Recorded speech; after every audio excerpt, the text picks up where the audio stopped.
Chris is the lone investigator behind NKPS Paranormal, a YouTube channel devoted to real-time explorations of haunted and remote places. This time, he's back in a deep forest in Kentucky, an area he's visited before but never dared to spend the night alone. It's nearly 11 p.m. when he arrives.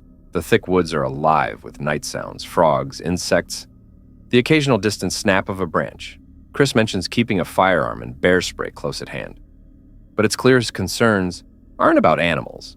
These woods have a reputation for stranger things. He sets up camp, settling into his tent. When the first oddities begin, the sounds of the forest fade away, dropping from a noisy chorus to complete silence in seconds.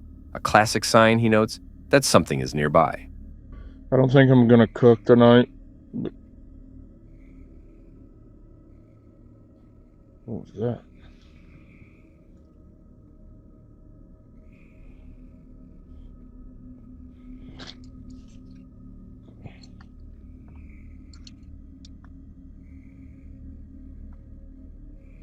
It's a weird squeaking noise. Like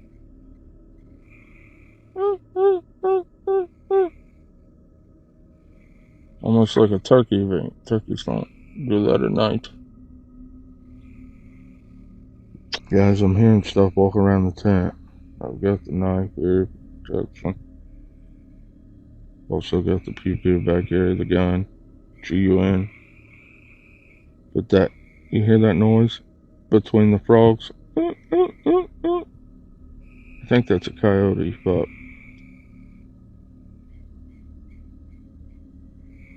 hear that?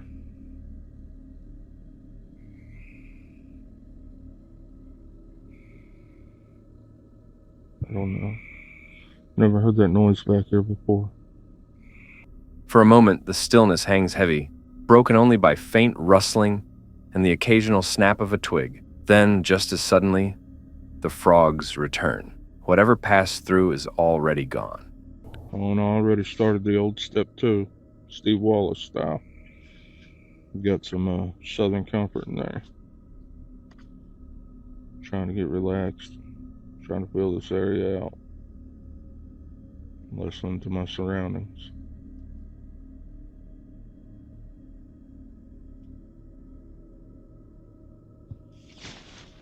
Somebody out there?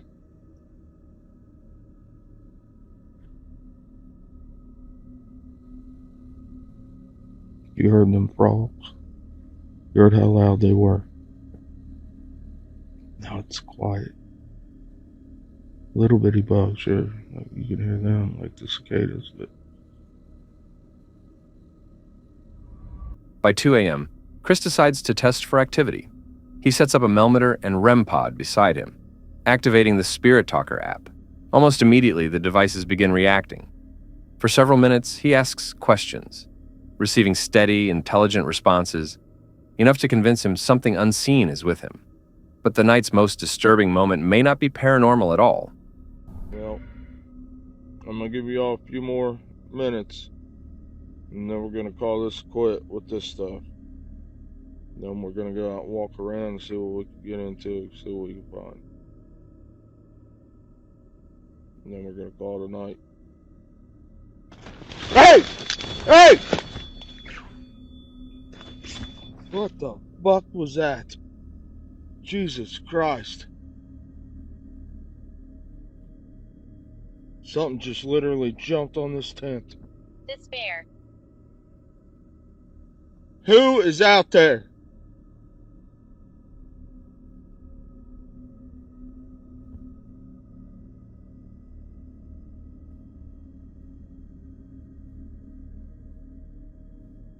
Did you all see that?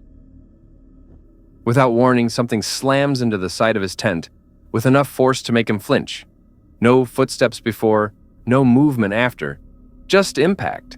The weight behind it doesn't feel like any animal he's encountered in the wild. His pulse hammers in his ears as he forces himself to stay calm. Eventually, Chris unzips the tent and steps into the cold darkness, sweeping his flashlight across the clearing. Nothing. No movement, no tracks, not even the sound of retreating footsteps. Whatever it was, it's simply gone. There's that noise again. I hope it's picking up on the mic. It's like chatter, like back and forth. So we've heard footsteps. Whatever that was, it jumped on the tent. Now, instead of the owl being down there, owl is up there hooting. Heard chatter from whatever that is. It's been a wild night. We got some good evidence on the spirit box. We were talking to somebody. The woods are quiet. They're dead right now. I hate to use that word, but it's dead silent. Whatever pushes the tent down had to have some weight to it. Calm down, Chris. Be logical. What could it be? But a branch drop and hit that. It didn't feel like a branch. I don't know, guys. I'm bewildered. I have no clue what jumped on my tent. I mean, what would jump on your tent? Or push on your tent? Whatever. Shaken, he tries to rest. Around 6 a.m., the tent shakes again. But this time, he can't say if it's the wind or something returning for one last visit. By morning, Chris packs up, leaving the forest behind. He promises to return, still determined to uncover the truth. But for now, he carries the memory of that night and the knowledge that something came to him in the dark and vanished without a trace. Tommy and his wife Rachel were no strangers to the outdoors. Most of their time was spent traveling in their van with their loyal dog, chasing adventure wherever the road led. But their latest trip to the woodlands of southern Oklahoma stirred up an uneasy memory, because the last time they were here, they had heard something strange. As they pulled into the remote clearing, an eerie, drawn-out howl cut through the stillness. We're at roughly the same place that we heard something howling before, where somebody tried to get in the van. Storm coming in. Yeah.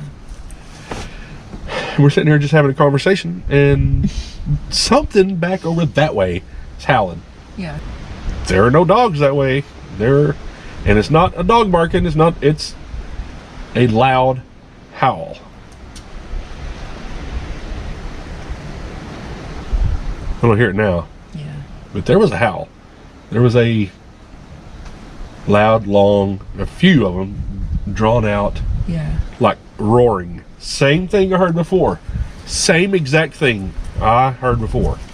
No houses for miles, no dogs. Only endless trees. They locked eyes. A flicker of doubt passing between them. Was coming back a mistake? Yet curiosity outweighed caution.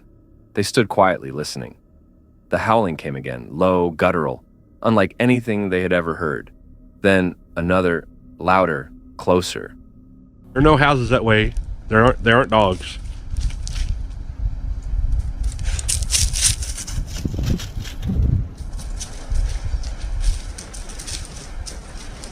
Now I'm hearing one over here. Well, I hope the mic is picking this up.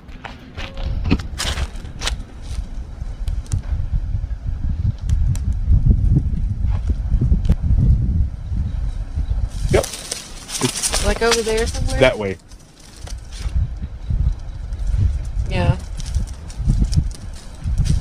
That's one reason we keep coming out here, because there's something going on. There is something happening out here. We don't know what. Hopefully the There it is.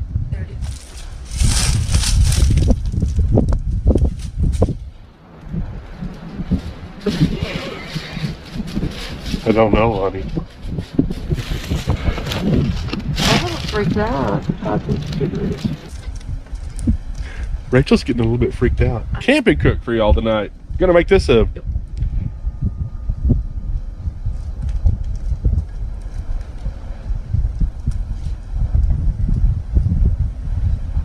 that is howling.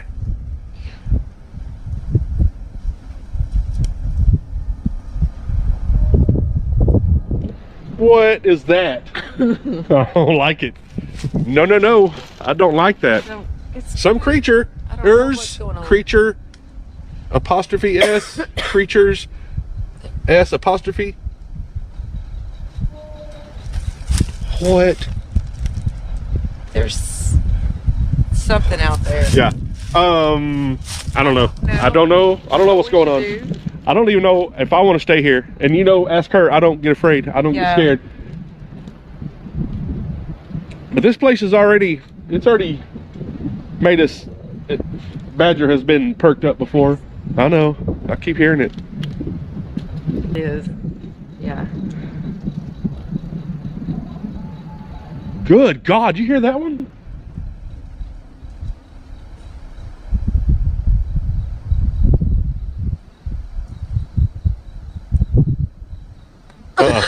Nope. Look. There goes a kid. No, this is, they're loud. They are loud. Ah, I hope this mic picks them up. Yeah, I don't know about that.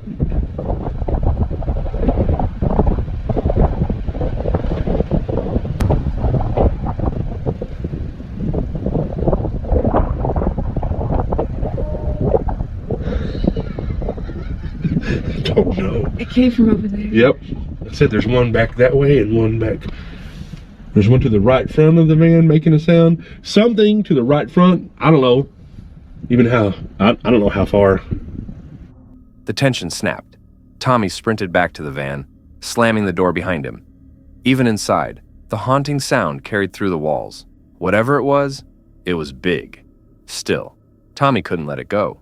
While Rachel tried to rest, he stepped back outside, flashlight in hand, but now silence. The forest was calm, untouched, as if nothing had happened at all. You hear crickets.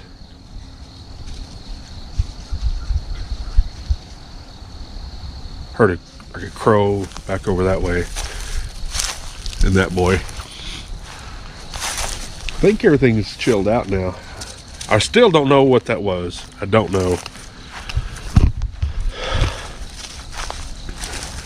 But I do know we're about probably 3/4 of a mile as the crow flies from where I heard the howling before.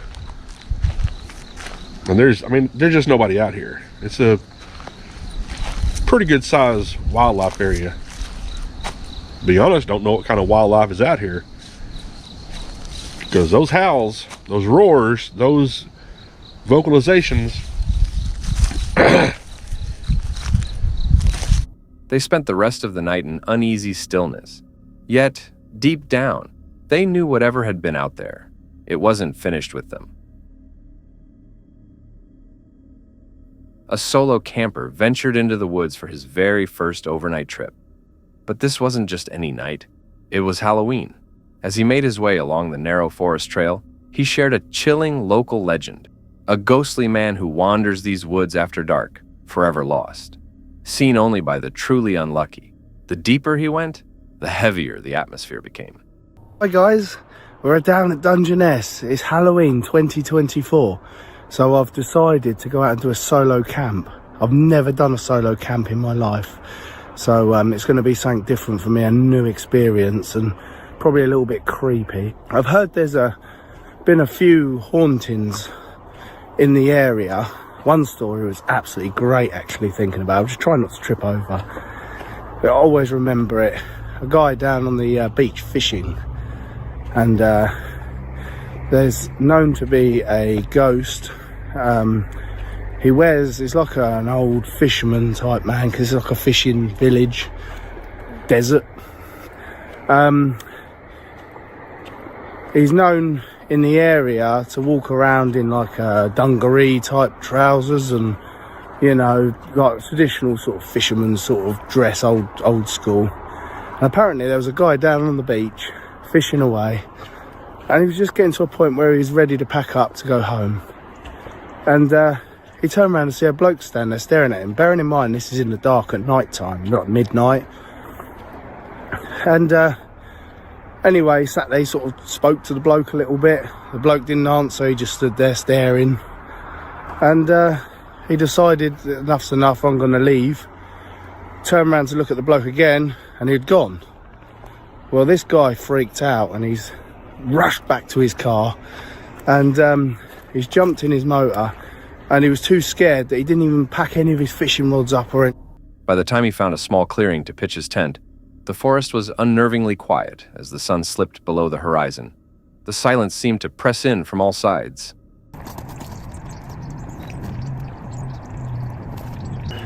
Right guys, that's the tent all pitched up, ready to go. How exciting. It's only an old tent I had laying around, but it does me okay. So nice and quick and easy. Cool, you can hear all the birds singing. So peaceful down here, apart from the main road. Does feel a little eerie though, if I'm honest, especially on your own. I mean, it doesn't look much in the camera, but the sun is going down fast. It's quite creepy. By 11:15 p.m., he crawled into his tent, noting how the stillness felt unnatural, almost expectant. Then, faint at first, came the sound. Slow, deliberate footsteps, crunching the forest floor, circling his tent. It's getting a bit creepy outside. I thought I heard a few noises here and there, but I'll just put it down to animals, I think, because you know, it's a bit nasty out there. So I think what I'm going to do is, I think I'm gonna, because there's not a lot else I can do, I think I'm gonna get my head down, because it's now 11:30. So what was that? Did you hear that, guys?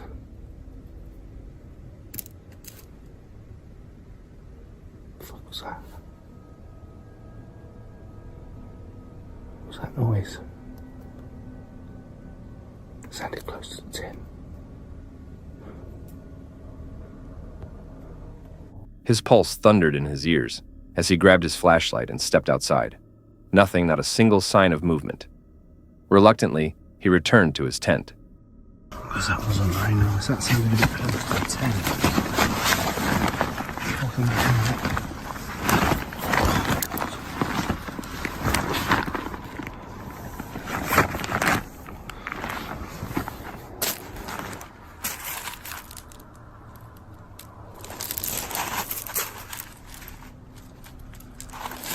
Can't see anything, guys.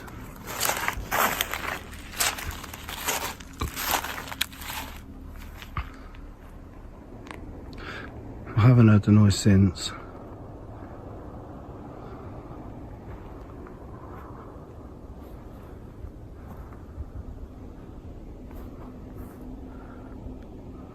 Don't know, guys.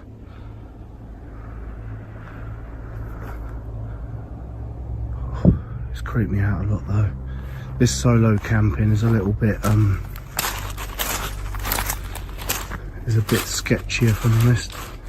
Oh, I don't know what that noise was, guys, but I'm back in the tent and I think I'm just going to call it a night because I'm quite tired. I just hope whatever that was has buggered off. I don't know what it was, whether it was an animal or I really don't know, but that was scary. Hours later at 2 a.m., it struck. Something slammed into the side of his shelter again and again until the fabric began to cave.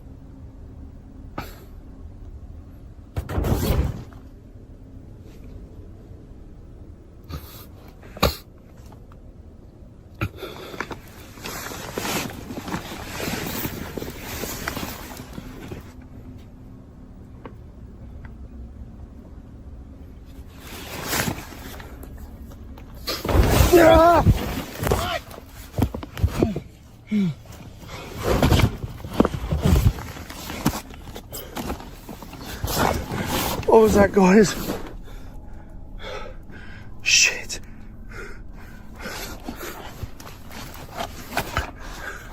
Someone out there. Shit.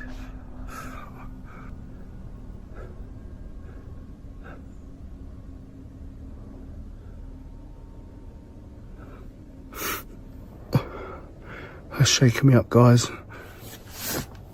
That's really shaking me up.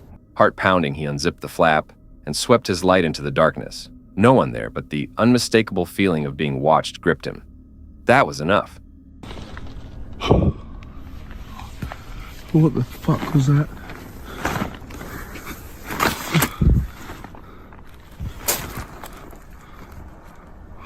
Absolutely shitting myself. What the fuck was that?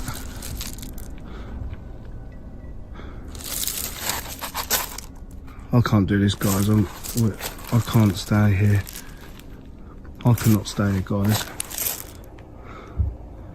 I really can't. I don't know what the hell that was.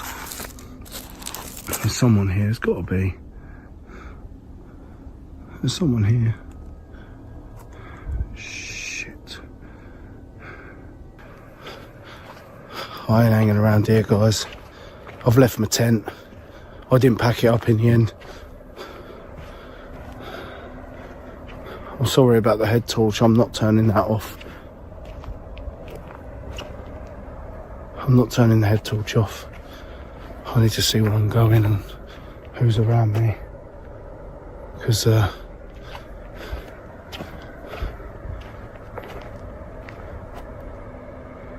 this isn't very nice, guys. This really isn't very nice. He tore down his camp in a panic and fled through the night. Was it just a cruel prank, or had the local legend been waiting for him all along? This is Daniel, an avid outdoorsman who loves wild camping and immersing himself in nature. On his YouTube channel, English Woodsman, he shares his adventures with viewers, braving the elements with unwavering positivity. Rain, wind, or freezing temperatures, no challenge is too harsh for Daniel. He always finds joy in the great outdoors. But in this particular clip, keeping that positivity became much harder. It's May 4th, 2012. With his usual excitement, Daniel sets off on a new adventure. Upon arriving in the forest, he takes a walk to scout the perfect spot for a meal while testing out his new grill. So now I've found my little spot where I'm going to be doing the cooking. I want to show you what I'm using. Instant grill.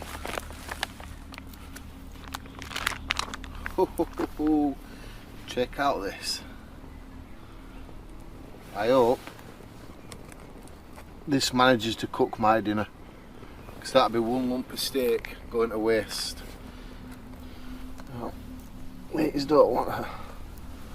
Oh, it's cooking it already. Look at that. There's a big difference already there. I'm starting to hear the juices drop off the steak and going onto the charcoal things.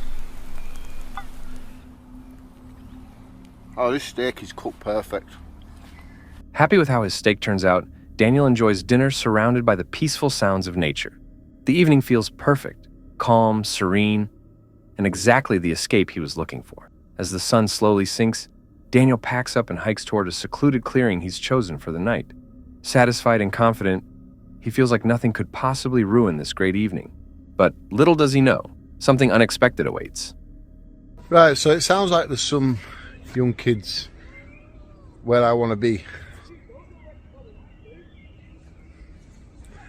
There we go.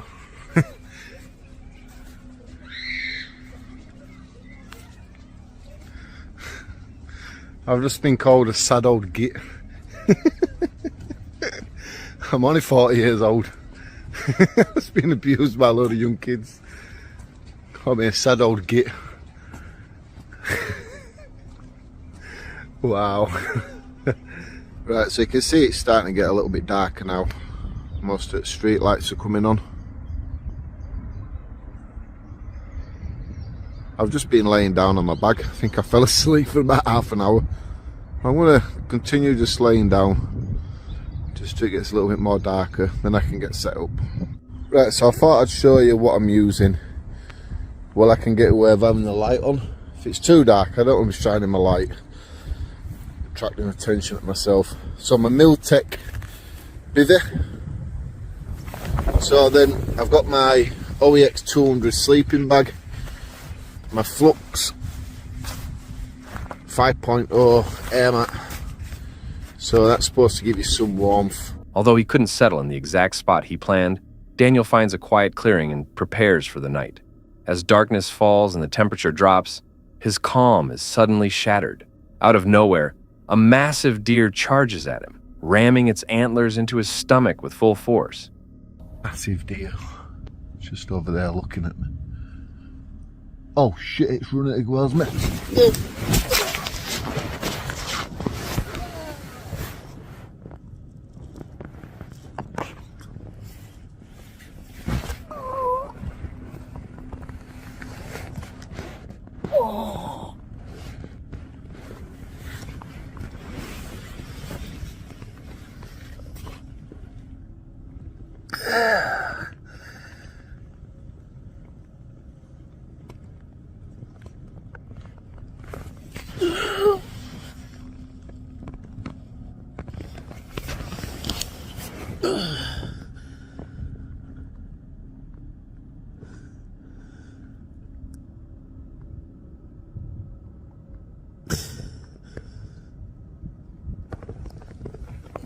Let me get my breath back.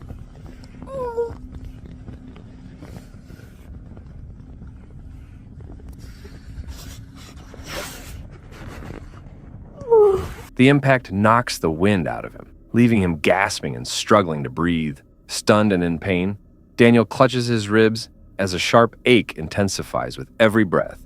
The deer, startled by Daniel's presence in the tall grass, instinctively lashed out, a harsh reminder of how unpredictable nature can be. As the shock fades, Daniel steadies his breathing, but knows the pain is too great to stay. With heavy disappointment but clear judgment, he packs up and makes the painful walk back to his car. This video is a powerful reminder. When camping deep in the wilderness, your evening can change in an instant. Nature's beautiful, but it's also wild and unpredictable.